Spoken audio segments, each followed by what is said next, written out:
Hello dear students, इस video में हम इंडियन कॉन्ट्रैक्ट एक्ट के कुछ इंपॉर्टेंट सेक्शन कर लेते हैं। It is a rapid revision. So title the Indian contract act कहाँ पर अप्लाई होगा? होल ऑफ द इंडिया पर अप्लीकेबल होगा। जम्मू एंड कश्मीर पर 31 अक्टूबर 2019 से अप्लीकेबल है। कॉमेंसमेंट 1 डे ऑफ सितंबर। उसके बाद ये बोला गया है कि कोई भी ऐसी स्टैचूट, एक्ट और रेगुलेशन जो रिफिल नहीं किया गया है, कोई भी कस्टम और कोई भी यूसेज जो ट्रेड में यूज होती है, या कोई भी ऐसा इंसिडेंट ऑफ कॉन्ट्रैक्ट, यदि इस कॉन्ट्रैक्ट एक्ट के प्रोविजंस के इनकंसिस्टेंट नहीं है तो कोई भी प्रभाव नहीं डालेगा। नेक्स्ट है सेक्शन 2, इंटरप्रिटेशन क्लोज। सेक्शन 2 में इंटरप्रिटेशन क्लोज, इसमें टोटल 10 क्लोज हैं। इंटरप्रिटेशन क्लोज में जो भी वर्ड्स एंड एक्सप्रेशन दिए गए हैं उनका सेंस आगे इस एक्ट में यूज किया जाएगा। फर्स्ट है प्रपोजल, इसमें बी में है प्रोमिज, सी में हम प्रोमिजर किसको कहेंगे, प्रोमिजी हम किसको कहेंगे, प्रोमिजी हम किसको कहेंगे। तो सबसे पहले यदि प्रपोजल की बात करें तो प्रपोजल, ऑफर, आपने 2 वर्ड सुने होंगे। तो प्रपोजल इंडियन लॉ में यूज होता है, ऑफर इंग्लिश लॉ में यूज होता है। कोई भी व्यक्ति जो प्रपोजल देता है वो प्रपोजर होता है। Proposer, one person signifies his willingness to do or abstain from doing anything with view to obtaining assent of that other to such act, abstaining is said to a proposal। कोई भी व्यक्ति दूसरे व्यक्ति को अपनी इच्छा जाहिर करता है किसी काम को करने के लिए, किसी काम को ना करने के लिए, और उस दूसरे व्यक्ति की असेंट प्राप्त करने के लिए, तो इसको क्या कहेंगे? प्रपोजल। बी में क्या है? Promise. A person to whom the proposal is made signifies his assent. जिसने प्रपोजल बनाया था, यदि उस प्रपोजल को जिस व्यक्ति को दिया गया था, बनाया गया था, वो व्यक्ति उसको असेंट दे देता है तो क्या बन जाता है? प्रोमिज। और the person making the proposal is called promisor, और the person accepting the proposal is called a promisee. ये प्रोमिजी है। नेक्स्ट है डी में क्या दिया गया है? कंसिडरेशन। कंसिडरेशन क्या होता है? At the desire of promisor, promisee यानी अदर पर्सन। ये है done. Done abstain from doing, does abstain from doing, promise to do or abstain from doing something such act abstain is or promise is called a consideration. क्या चीज़ consideration कहलाती है? वो act, अब्सटेनिस और promise is called consideration. कि यदि कोई व्यक्ति ऑफर देता है दूसरे को एक्सेप्टेंस के लिए और वो एक्सेप्ट कर देता है, एक्सेप्ट करने के बाद आपको पता है ऑफर क्यों दिया जाता है? किसी एक्ट और अब्सटेंस के लिए। या तो कोई काम करे या करने से दूर रहे, या कोई काम कर दिया है या करने से दूर रहा है, या उसने प्रोमिस किया है, ठीक है, वो करेगा या करने से दूर रहेगा। यदि इस तरह का कुछ करता है तो क्या कहते हैं? कंसिडरेशन। मोस्ट इंपॉर्टेंट है, सेक्शन 2 के क्लोज डी में दिया गया है कंसिडरेशन। इसमें डी वर्ड यूज होता है ना, और ये डी में ही दिया गया है। अच्छा जी, फिर क्वेश्चन यहाँ से भी आता है, desire of a promisor, promisee, other person. ये इनके डिजायर पर दिया जाता है, यहाँ से भी आता है। नेक्स्ट है एवरी प्रोमिज और set of promises forming the consideration is a agreement. 2E में एग्रीमेंट दिया गया है।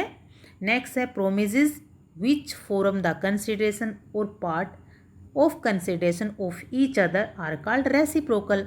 Next most important, an agreement not enforceable by law is said to be void.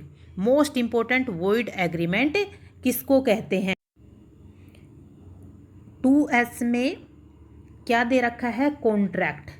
An agreement enforceable by law is a contract. An agreement which is enforceable by law at the option of one more the parties thereto, but not at the option of the other or others, is voidable contract.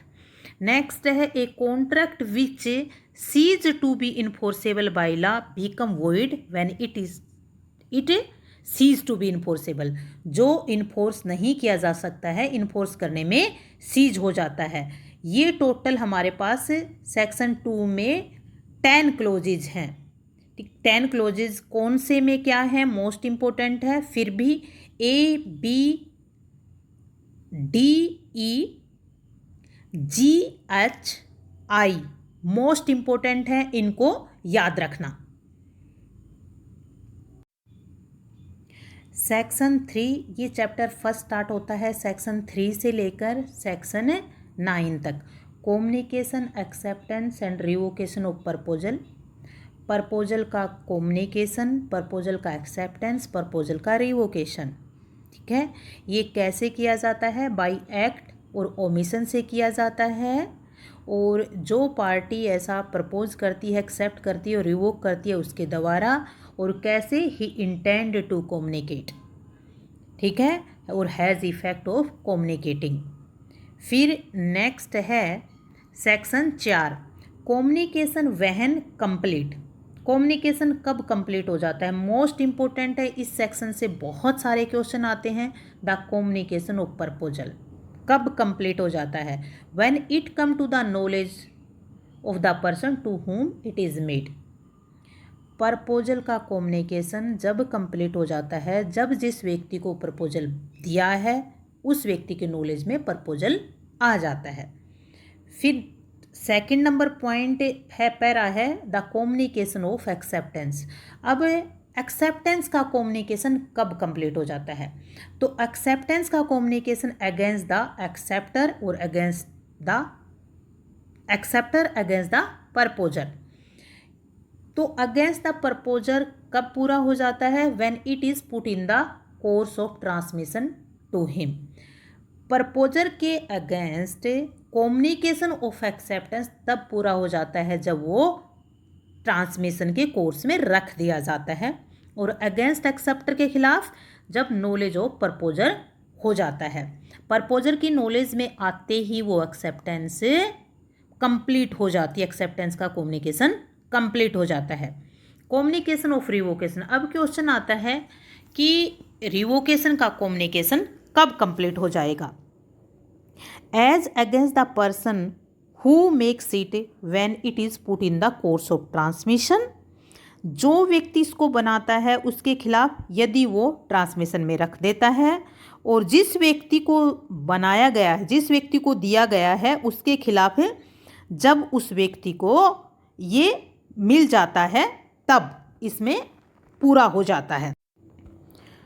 Section 5, revocation of proposal and revocation of acceptance.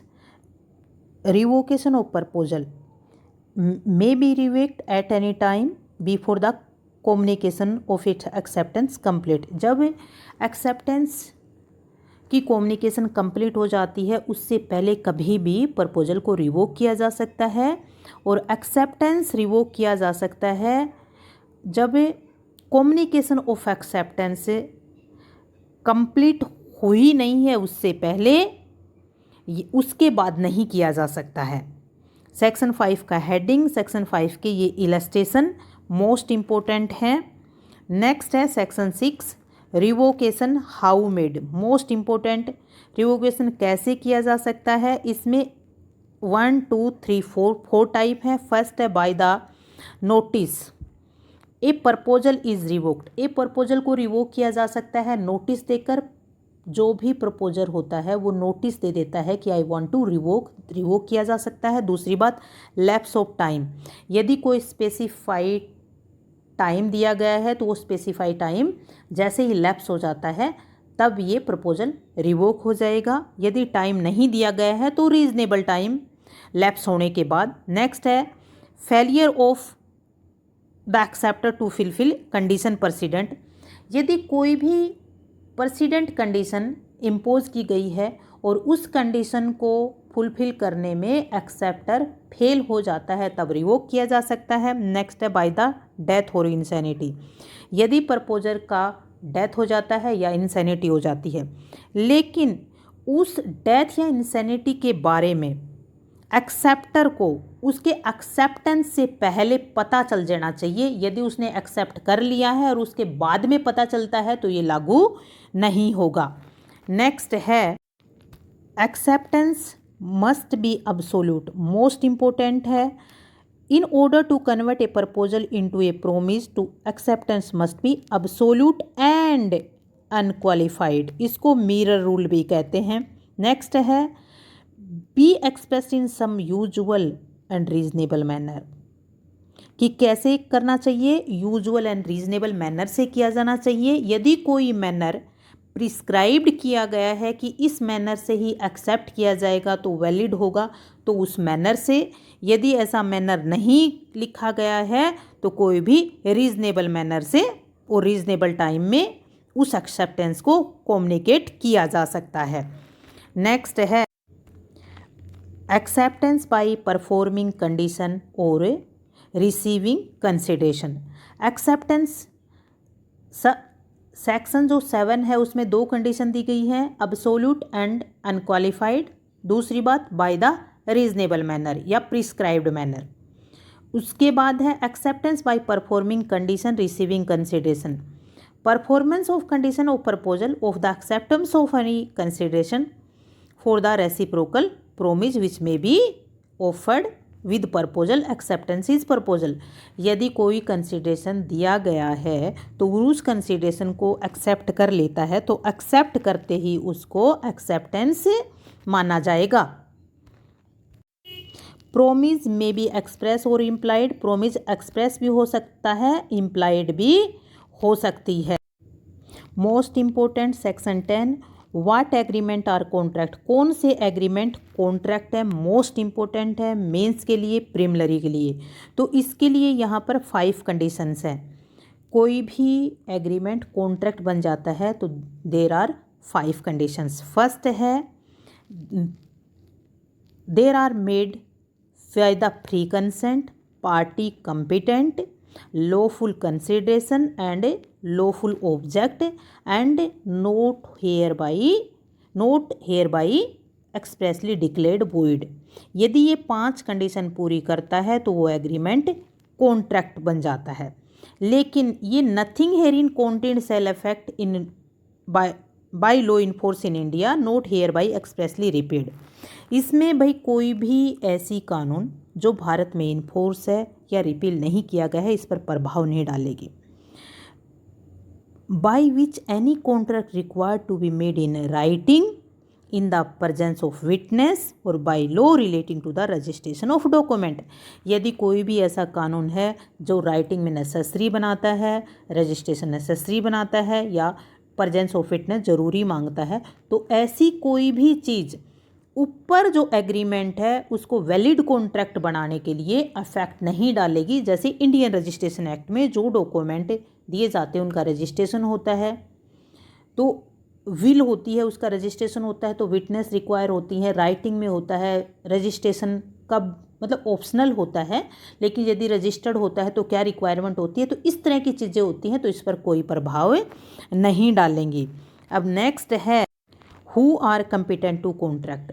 हमने section पढ़ा तो free consent and competent to contract. Competent contract में कौन आएगा, the age of majority हो, age of majority obtained कर ली हो वो, या according to subject and the who is sound mind, sound mind है, not disqualified from the contracting by any law there which he is subject. There are 3 condition, age, sound mind, not disqualified by any other law.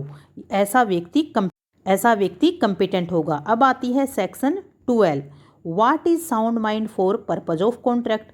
भाई sound mind किसको कहेंगे, section 11 में बोल दिया sound mind. Sound mind किसको कहेंगे, a person is said to be sound mind for the purpose of making contract at the time make he is capable of understanding and of forming a rational judgment as to its effect upon his interest। कोई भी व्यक्ति ये understand कर सकता हो और जिस contract में वो इंटर करने लग रहा है उसके बारे में कोई भी रेशनल जजमेंट ले सकता हो कि उसके इंटरेस्ट में क्या क्या प्रभाव होंगे, कितना प्रभावित करेगा। यदि ये सारी चीज़ें हैं, देयर आर 3 थिंग्स है, तो वो आदमी क्या होगा, sound mind. A person who is usually unsound, usually तो अनसाउंड रहता है बट ओकेजनली साउंड रहता है, तो make contract when he is of sound mind. भाई जब वो साउंड माइंड था उस टाइम उसने कॉन्ट्रैक्ट किया है, क्योंकि साउंड माइंड, ऐसा व्यक्ति साउंड माइंड होगा तो वैलिड कॉन्ट्रैक्ट होगा।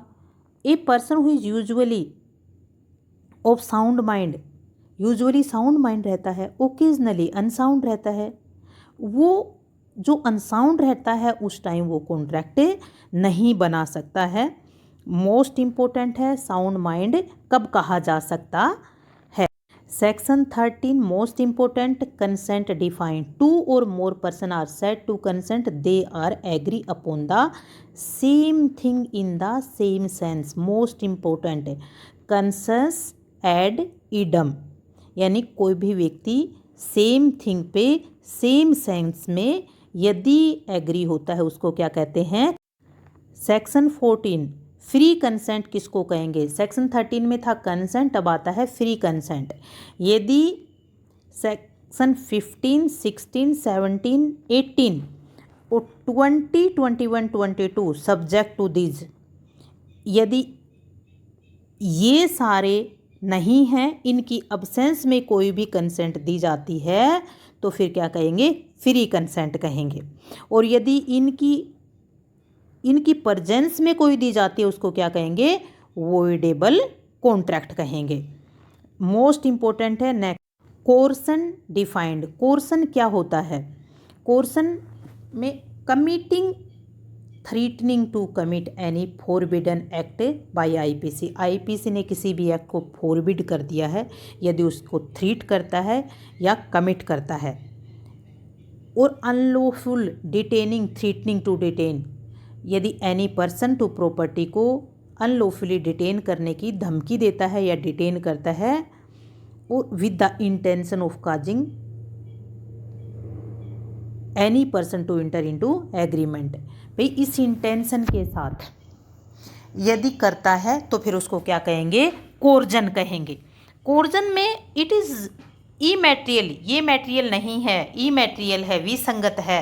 Weather the IPC is or is not in force the place where the coercion is employed, जहाँ पर कोर्जन किया गया है वहाँ पर आईपीसी लागू है या नहीं है, इन्फोर्स में है या नहीं है, ये चीज़ क्या नहीं है, मैटेरियल नहीं है। Undue influence, undue influence is defined, contract is said to be undue influence. एक कॉन्ट्रैक्ट अनड्यू इन्फ्लुएंस में किया गया है, कहा जा सकेगा कब, relation subsisting between the party, जिन पार्टी ने कॉन्ट्रैक्ट किया उन कॉन्ट्रैक्ट के बीच में ऐसा रिलेशन है, one of the parties in position to dominate the will of other, एक पार्टी की पोजीशन दूसरी पार्टी को डोमिनेट कर सके, and use the position to obtain an unfair advantage, और वो व्यक्ति अपनी पोजीशन का यूज अनफेयर एडवांटेज प्राप्त करने के लिए करता है। सेक्शन 16 का क्लोज 1 क्या कहता है कि अनड्यू इन्फ्लुएंस तब किया जा सकता है यदि पार्टी ऑफ द कॉन्ट्रैक्ट के बीच में ऐसा रिलेशन है कि एक पार्टी दूसरी पार्टी की इच्छा को डोमिनेट कर सके और वो उस पोजीशन का लाभ उठाते हुए अनफेयर एडवांटेज लेता है, तो उसको क्या कहेंगे, अनड्यू इन्फ्लुएंस यूज किया गया है। नेक्स्ट है a particular and without any prejudice to generality to foregoing principle, a person is deemed to be a position to dominate the will of other। कहते हैं कि ये यहाँ पर आपने बता दिया कि dominate the will of other सब क्लोज 1 में, अब कौन सी ऐसी सिचुएशन होंगी जिनको हम कह सके कि ये position dominate the will of other है। Where he holds a real or apparent authority over the other, where he stands a fiduciary relation to the another. ये कहता है कि वो रियल एंड अपैरेंट अथॉरिटी हो उसके ऊपर, तभी ये फिडुशियरी रिलेशन कहा जा सकता है। अब रियल एंड अपारेंट अथॉरिटी कौन सी है? जैसे भाई क्लाइंट एंड लॉयर का रिलेशन, इसको हम डोमिनेट कह सकते हैं। जैसे भाई किसी भी मास्टर और सर्वेंट का, किसी भी डॉक्टर का और उसके पेशेंट का, ये हम फिड्यूसरी रिलेशन में कह सकते हैं। नेक्स्ट है where he makes a contract with a person whose mental capacity is temporarily permanently affected by the age, illness, mentally bodily distress. तो यदि कोई भी व्यक्ति इन चार कारणों में यदि वो टेम्परेरी या परमानेंटली अफेक्ट हो गया है मेंटल कैपेसिटी से, तो ऐसे व्यक्ति के ऊपर एंटी इन्फ्लुएंस यूज किया गया हो। Where a person who is in position to dominate will of other enters into contract with him and transaction appears on the face of it। यदि कोई भी ऐसी पोजीशन में कॉन्ट्रैक्ट में एंट्री किया है और उसके फेस पर ऐसा दिखाई देता है कि ऐसा हुआ है, ठीक है, जो रीजनेबल नहीं है, तो उस पर किस पर ये बर्डन ऑफ प्रूफ करेगा? Shall lie upon the person in position to dominate the will of other. जिस व्यक्ति की पोजीशन थी डोमिनेट करने की, उस व्यक्ति पर बर्डन ऑफ प्रूफ होगा। जैसे मास्टर एंड सर्वेंट, भाई यदि सर्वेंट कहता है कि एंटी इन्फ्लुएंस यूज किया है मेरे मास्टर ने, तो मास्टर की ड्यूटी बनती है कि वो बताए कि मैंने ऐसा नहीं किया, क्योंकि मास्टर ही था ना, कि वो पोजीशन रखता था कि उसको डोमिनेट कर सके। Nothing in this sub section shall affect the provision of the section 111 यानी 111 of the Indian evidence act को प्रभावित नहीं करता है। सेक्शन 111 में क्या है इंडियन एविडेंस एक्ट में, कि गुड फेथ में यदि कोई ट्रांजैक्शन किया गया है तो बर्डन ऑफ प्रूफ किस पर होगा। नेक्स्ट है फ्रॉड। फ्रॉड किसको कहेंगे? यहाँ पर 5 कंडीशंस हैं। Fraud means include the following things, या तो पार्टी ऑफ द कॉन्ट्रैक्ट या विद हिज कॉन्निवेंस यानी उसकी सहमति से या उसके एजेंट पे, with intend to deceive the another party. किस इंटेंट से? इंटेंशन टू डिसीव है, तब फ्रॉड होगा। और इंटेंशन टू डिसीव करके to induce him to enter into a contract, contract में इंटर इनटू करने के लिए वो इसको इंड्यूस करता है। कोई भी पार्टी या पार्टी की सहमति से या उसका एजेंट, उनकी इंटेंशन है डिसीव करने की और दूसरी पार्टी को कॉन्ट्रैक्ट में इंटर करने के लिए इंड्यूस करते हैं। कैसे? द सजेशन एज फैक्ट, सजेशियो फॉल्स फैक्ट कहते हैं इसको, of that which is not true, जानते हैं कि वो तथ्य सत्य नहीं है लेकिन फिर भी सजेस्ट करता है। By one who does not believe it true, जो सजेस्ट करता है वो व्यक्ति जानता है, वो पार्टी जानती है कि ये सत्य नहीं है, फिर भी सजेस्ट करता है। The active concealment of fact by one having knowledge और बिलीफ, और जो पर्सन एंट्री करता है कॉन्ट्रैक्ट में वो जानता है, उसकी नॉलेज में है कि ये रियल फैक्ट है, लेकिन फिर भी उनको कंसील कर देता है। Promise made without any intention of performing it, कोई भी ऐसा प्रोमिस करता है जिसको उसकी इंटेंशन नहीं है परफॉर्मिंग करने की, लेकिन फिर भी वो एंट्री कर देता है कि मेरे साथ कॉन्ट्रैक्ट करो। नेक्स्ट है any other act fitted to deceive, कोई भी ऐसा एक्ट जिससे डिसीव किया जा सकता है। Any such act omission as law specially declare be fraudulent, किसी को भी फ्रेडुलेंट डिक्लेयर किया गया है। mere silence as to fact likely to affect the willingness of a person enter into contract is not fraud, जो mere silence है वो fraud नहीं है जब तक सर्कमस्टांसेस ऐसी ना हो कि उस व्यक्ति की ड्यूटी टू स्पीक थी लेकिन वो बोला नहीं। ड्यूटी टू स्पीक है तो बोलना पड़ेगा, अदरवाइज ड्यूटी टू स्पीक नहीं है तो मेयर साइलेंस इस बात को प्रभावित नहीं करेगी कि उसने फ्रॉड किया है। नेक्स्ट है सेक्शन 18। सेक्शन 18 में 3 क्लोज दिए गए हैं। फर्स्ट है positive ascertain, note warranted by the information of person making that which is not true he believe it true. जब हम 17 पढ़ रहे थे उस टाइम वो जानता था कि ये सच नहीं है, फिर भी सच जैसा बताता है, लेकिन यहाँ पर ये जानता ही नहीं है कि ये झूठ है क्या। नेक्स्ट है on breach of duty, duty breach करता है विदाउट इंटेंट टू डिसीव, बिना इंटेंशन टू डिसीव का, ठीक है। उसकी इंटेंशन कैसी नहीं है, डिसीव करने की नहीं है, लेकिन 17 में क्या था, intention to deceive. Okay, next है causing however innocently a party to agreement make a mistake as the substance of thing. यदि कोई पार्टी मिस्टेक करती है, किसकी, सबस्टेंस ऑफ थिंग की, ये यूनिलैटरल मिस्टेक भी कहते हैं। इसको सेक्शन 22 के साथ रीड किया जाता है। ये मोस्ट इम्पोर्टेंट सेक्शन है, voidability of agreement without free consent. अब विदाउट फ्री कंसेंट में जो भी एग्रीमेंट किए गए थे सेक्शन 15, सेक्शन 16, सेक्शन 17, सेक्शन 18 में, ठीक है, वो वॉइडेबल कॉन्ट्रैक्ट होते हैं। अब आते हैं सेक्शन 19 क्या कहती है। ये कहती है consent to agreement caused by coercion, caused by fraud, misrepresentation. Section 19 की जो फर्स्ट पैराग्राफ है उसमें ओनली सेक्शन 15, सेक्शन 17 और सेक्शन 18 की बात की गई है, सेक्शन 16 की बात नहीं की गई है। Voidable at the option of the party whose consent was caused. Simple सी बात है, जिसकी consent due to coercion, fraud, misrepresentation की गई है, उसी के कहने पर तो वॉइडेबल किया जा सकता है।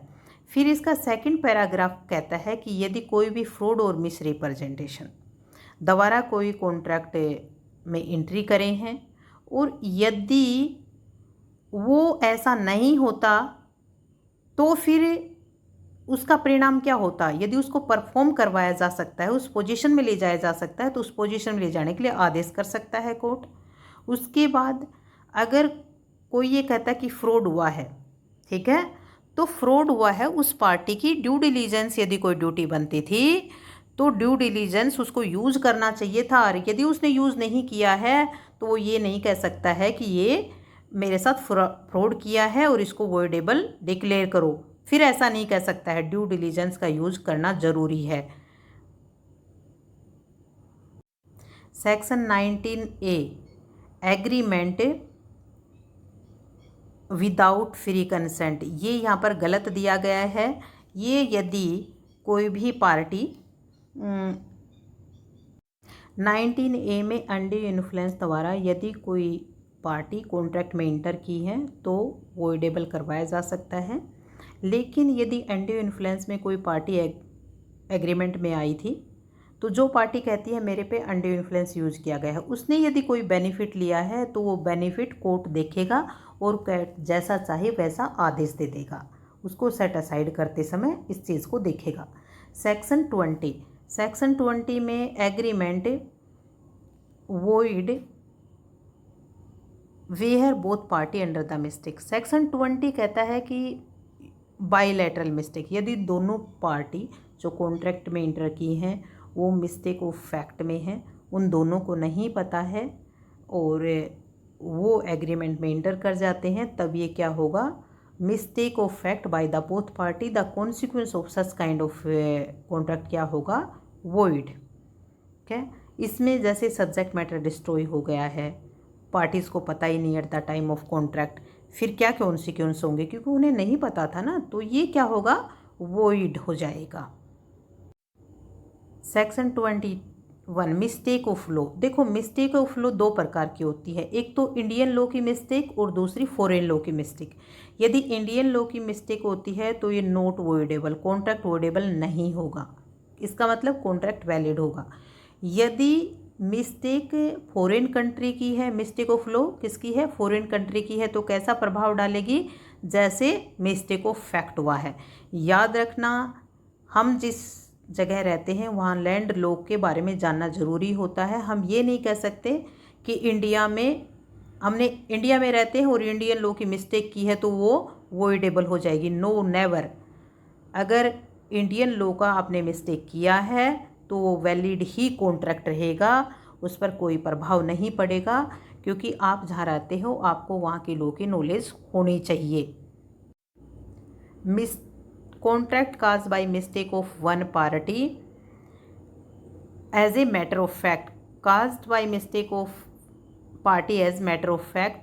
Contract is not voidable merely because it was caused by one of the parties to bring under the mistake as a matter of the fact.